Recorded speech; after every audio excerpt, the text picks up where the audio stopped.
Sitamarhi Sitamarhi. Hello hello बोले जानू हम छियोगे, हेलो हेलो बोले जानू हम छियोगे, सुने तोरे सनम छियोगे। कहीं ससुराल तो फोन नहीं कइली, खने कसम छलिए, खने कसम छलिए, खने कसम छलिए।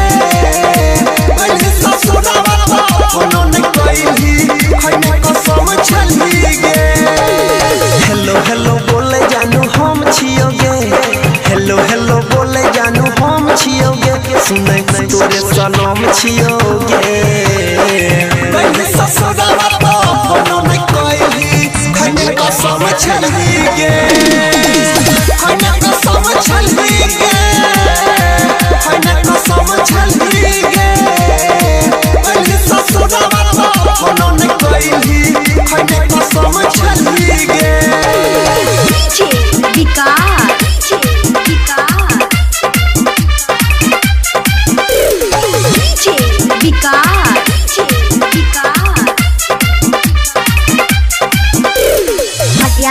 सीतामढ़ी सीतामढ़ी।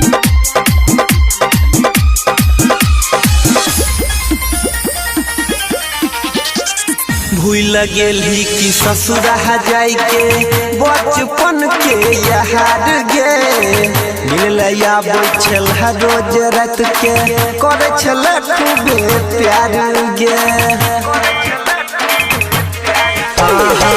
भूल गेली कि ससुरा जाई के बचपन के याद गे, मिलया बैठल रोज रात के करे छल खूबे प्यार गे।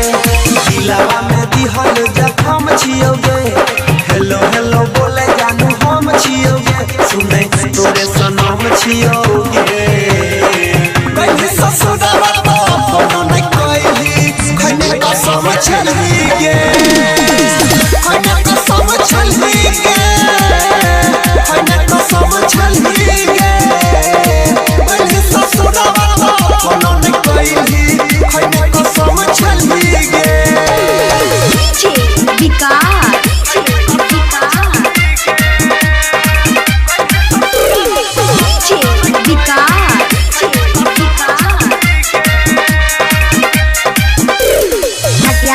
सीतामढ़ी सीतामढ़ी। अभी आप सुन रहे हैं तेनवाही से माँ दुर्गा म्यूजिक की प्रस्तुति। तोरा हम चाहलियो कब बोले कलियो कवन कसूर गे, चल गेले अनिल के जिंदगी से छोड़िया तोय तो दूर गे।